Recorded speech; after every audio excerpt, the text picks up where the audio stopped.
Welcome to BNN. Today's tale is full of secrets and surprises that you won't believe. Stay with us until the end. Let's begin today's interesting story.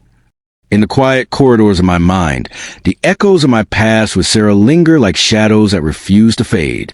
I thought I had found the one, the partner who would stand by me through thick and thin. Our story began in the vibrant chaos of college life, where she danced effortlessly through crowds, radiating the kind of energy that drew people in like moths to a flame.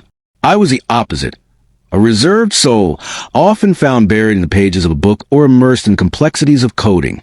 Somehow, in that unlikely blend of personalities, we crafted a relationship that felt, at least to me, like a solid foundation. But as time unfurled, I began to see the cracks in our seemingly perfect facade.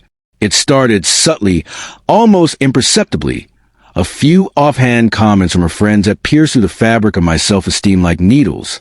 Working in IT, I had always viewed my job as a means to provide us with stability, a reliable income that allowed us to build a life together. Yet, in the eyes of her circle, my profession seemed to carry a stigma of mediocrity. They were enamored with professions that glittered: finance, law, medicine, careers that commanded respect and admiration. I was just a guy who sat behind a screen all day, forgotten in the wake of their lofty aspirations. What stung more than the jabs themselves was Sarah's passive acceptance of them.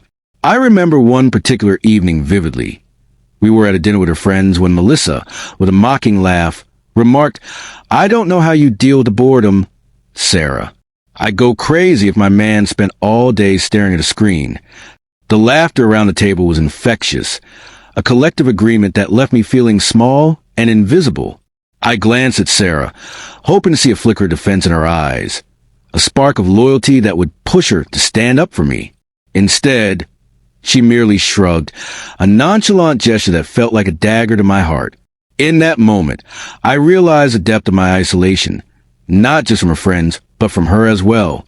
With every belittling comment that flew around the table, I felt myself shrinking, my worth eroding as Sarah remained silent. I tried to brush it off, to convince myself that they were just jokes, but inside, a storm was brewing. The tipping point came during a wedding that was supposed to be a celebration of love. Amidst the clinking of glasses and cheerful toasts, Laura, one of Sarah's friends, slurred her words as she criticized my lack of ambition. "Sarah always said she wanted to marry a man with ambition," she laughed. "But I guess we don't always get what we want." The weight of that statement crashed over me like a tidal wave, and once again, Sarah just laughed along, her reaction cutting deeper than any knife.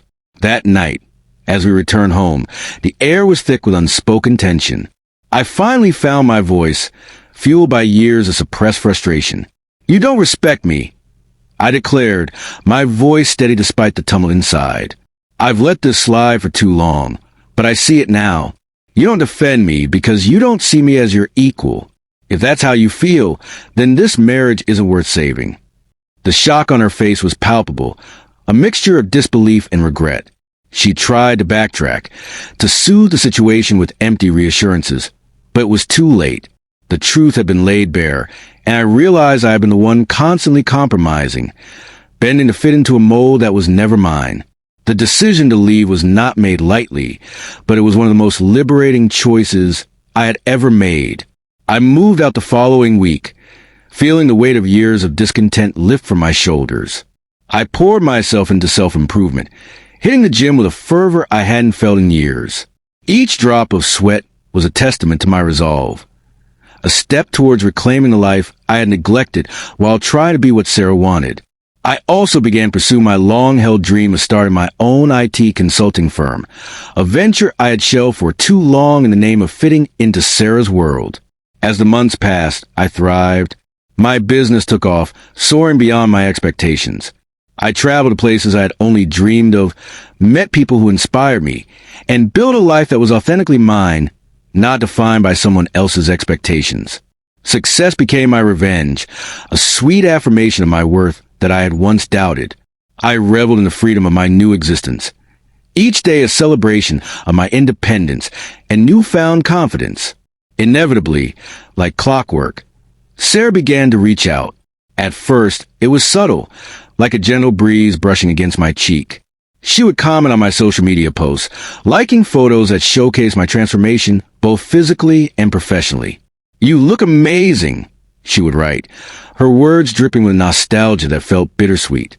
Then came the direct messages, casual inquiries about my well-being that felt more like fishing for validation than genuine concern. "I saw you started your own company. That's amazing. I always knew you had it in you." I could almost hear the unspoken words beneath her compliments, a longing for the man I had become.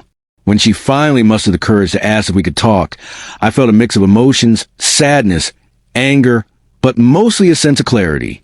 I granted her the courtesy of a response, but I made it clear, "Sarah, I spent years feeling like I wasn't enough for you. Now that I found my happiness and success, you suddenly see my worth? I don't need that kind of love." Her attempt at justification fell flat. Her pleas for reconciliation laden with the realization that she had taken my dedication for granted. In that moment, I understood something profound about people like Sarah. It wasn't regret over losing me that drove her. It was a realization of what she had forfeited. The benefits of my unwavering support, my ambition, and the love that had been so freely given. I stood firm in my decision, determined to continue building the life she always wanted. But this time without her, I would rise, not just of myself, but to exemplify a truth I had learned. True love is not about fitting into someone else's narrative, but about standing tall in your own story, unapologetically. And as I moved forward, I knew that she would have to watch from the sidelines, a spectator to the life I was creating, one that was finally mine.